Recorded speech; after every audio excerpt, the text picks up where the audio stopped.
Shalom, Bapak Ibu Saudara sekalian, apa kabar Anda hari ini? Harapan anugerah Tuhan senantiasa menjadi kehidupan kita sekalian.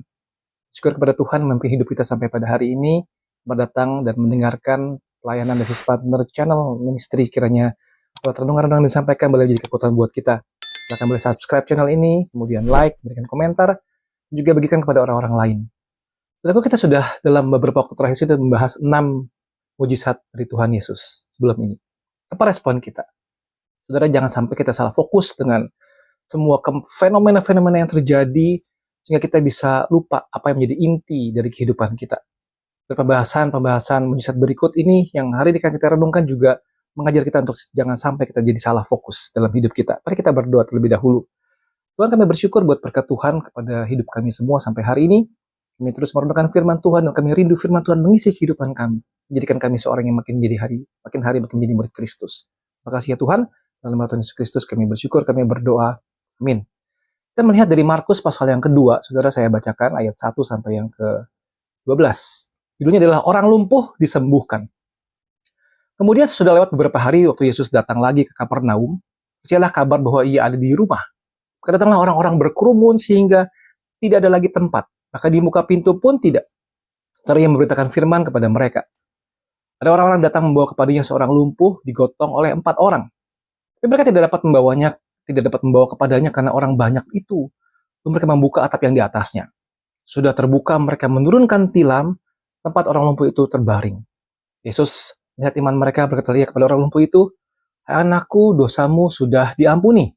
Ayat yang ke-6 dan seterusnya, saya bacakan. Tapi di situ ada juga beberapa ahli Taurat, mereka berpikir dalam hatinya, mengapa orang ini berkata begitu? Ia menghujat Allah. Siapa yang dapat mengampuni dosa selain daripada Allah sendiri? Yesus segera mengetahui dalam hatinya bahwa mereka berpikir demikian. Dia berkata kepada mereka, "Mengapa kamu berpikir begitu dalam hatimu? Manakah lebih mudah mengatakan kepada orang lumpuh ini, dosamu sudah diampuni, atau mengatakan, bangunlah, angkatlah tilammu dan berjalan? Tapi supaya kamu tahu bahwa di dunia ini anak manusia berkuasa mengampuni dosa." Katalah ia kepada orang lumpuh itu, "Kepadamu kukatakan, bangunlah, angkatlah tempat tidurmu dan pulanglah ke rumahmu." Orang itu pun bangun, sudah mengangkat tempat tidurnya dan pergi keluar di hadapan orang-orang itu, sehingga mereka semua takjub, lalu memuliakan Allah, katanya, yang begini belum pernah kita lihat. Saudara, apa yang terjadi? Saudara, saya berikan judul hari ini adalah tentang 5 sekawan. Saudara ingat 5 sekawan? Kalau hidup sejaman dengan saya, waktu itu ada buku novel berseri yang berjudul 5 sekawan, sebuah cerita tentang kekompakan friendship di antara mereka. Di sini juga kita lihat ada 5 sekawan, satu kelompok yang menjadi cerita yang sangat unik sekali. Kita akan melihat kisah ini dari perspektif 5 sekawan. Ya, orang diantaranya adalah lumpuh. Saudara, mereka dapat kabar bahwa Yesus ada di Kapernaum, di rumah. Orang penafsir mengatakan kemungkinan rumah Petrus. Waktu mereka tahu itu, mereka langsung berpikir, ini kesempatan supaya temanku yang lumpuh bisa dibawa kepada Tuhan, didoakan dan menjadi sembuh. Dan mereka begitu kompak dan akhirnya mereka sepakat untuk menggotong temannya itu, kemudian membawanya berhadapan dengan Tuhan Yesus. Mereka menyiapkan semuanya dan menggotong teman itu. Satu persahabatan yang luar biasa. Sampai depan rumah, bahkan mereka kaget, gak ada tempat lagi buat orang sakit itu. Orang-orang tidak memberikan jalan buat mereka. Orang-orang terpesona mendengarkan khotbah Tuhan Yesus dalam rumah itu. Apakah yang harus dilakukan? Sudah jalan dari rumah mereka menuju ke tempat rumah itu, tidak disebutkan berapa jauh jaraknya, tetapi pasti sesuatu yang mereka harus lakukan. Apa yang harus dilakukan sekarang? Sampai depan pintu pun penuh, full, nggak bisa masuk sama sekali. Saudara, apakah mereka harus pulang lagi? Tidak, saudara.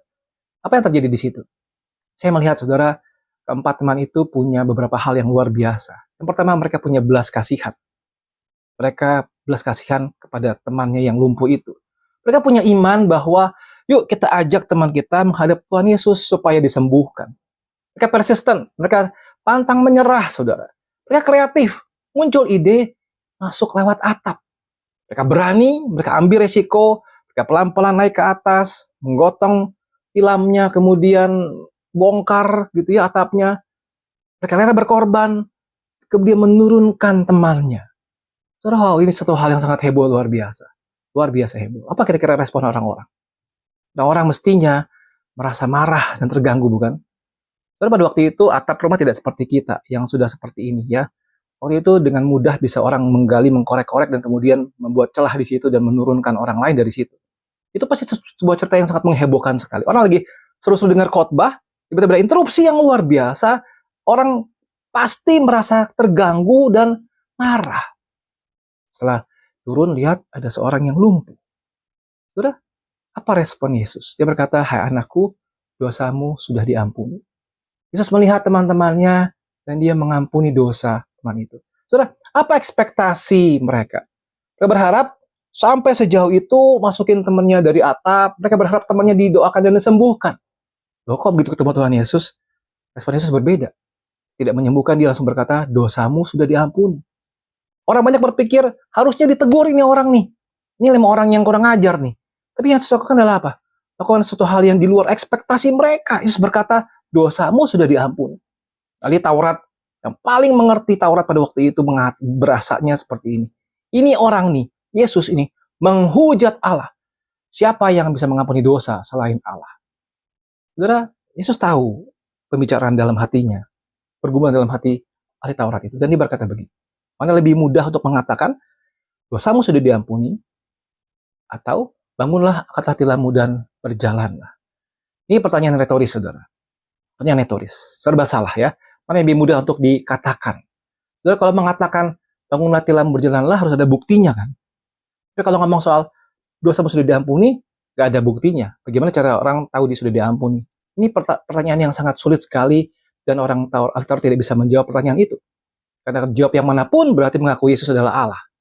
Seperti kemudian Yesus berkata kepada orang lumpuh itu, bangunlah, angkatlah tempat tidurmu dan pulanglah ke rumahmu. Orang itu bangun, angkat tempat tidurnya dan pergi keluar. Saudara, apa rasanya keempat orang itu? Apa yang terjadi di dalam ruangan itu, saudara? Itu hal yang luar biasa, pertunjukan mujizat yang luar biasa, yang sebetulnya bukan sekedar bangun, angkat tempat tidur, dan pulang. Bukan itu. Tapi bagaimana Yesus menyatakan bahwa dosamu sudah diampuni. Saudara, apa sih yang bisa kita pelajari dari kisah ini, saudara? Yang pertama, kita bisa melihat di situ adalah penyataan bahwa Yesus adalah Allah. Dia punya otoritas mengampuni dosa.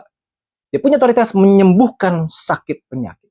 Orang-orang masih belum mengakui itu. Orang-orang belum mengenal itu. Bahkan ahli Taurat berkata ini orang menghujat Allah. Disitulah dinyatakan bahwa Yesus adalah Allah. Lalu salah satu tujuan penyataan mujizat dari Tuhan Yesus adalah untuk menyatakan bahwa dia adalah Allah. Dan kita sudah sangat mengetahui sekali bahwa dia punya otoritas mengampuni dosa, punya otoritas menyembuhkan sakit penyakit. Saudara, poin kedua yang bisa kita renungkan. Yesus tahu sungguh-sungguh apa yang kita butuhkan. Kalau engkau mendengarkan renungan-renungan tentang mujizat, kita betul-betul memahami dengan sungguh bahwa Yesus tahu apa yang sungguh-sungguh kita butuhkan. Orang itu lumpuh. Yang dia rasa dia butuhkan hanyalah kesembuhan fisik. Tapi yang sebetulnya dia butuhkan adalah pengampunan dosanya. Dan poin yang ketiga adalah our greatest need. Kebutuhan terutama kita. Kebutuhan terutama orang lumpuh itu adalah apa? Kita perlu pengampunan dosa. Kita butuh keselamatan dari Tuhan. Lebih daripada hal-hal yang lain. Pada akhirnya yang keempat adalah kita melihat bahwa people needs friends. Orang-orang itu kita semua membutuhkan true friend, teman-teman yang sejati. Saudara, 4 orang itu menjadi teman yang sejati bagi si lumpuh. Mereka punya kerinduan untuk mengajak si lumpuh ketemu Tuhan Yesus. Mereka punya kerinduan membawa orang lumpuh itu berhadapan dengan Tuhan Yesus dan disembuhkan. Apakah kita punya teman yang seperti itu? Apakah kita mau menjadi teman yang seperti itu, membawa orang datang kepada Tuhan Yesus?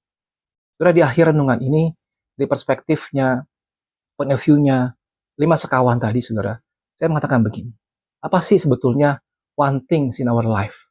Satu hal dalam hidup kita, jika itu dibenahi, itu akan mengubah segala sesuatunya. Apakah itu uang, karir, hubungan, kesehatan, apapun itu, saudara, kita harus tahu sungguh-sungguh fokus kepada Tuhan. Mungkin saja masalah muncul dalam hidup kita. Mungkin saja masalah masih sedang kita alami. Tapi waktu kita fokus kepada Tuhan, percayalah bahwa dia tahu sungguh-sungguh yang kita butuhkan. Dan kalau itu sudah dibenarkan, hubungan dengan Tuhan dibenarkan, maka semuanya akan bisa berjalan sesuai dengan apa yang Tuhan kehendaki. Tuhan menguatkan kita sekalian. Tuhan memberkati. Amin.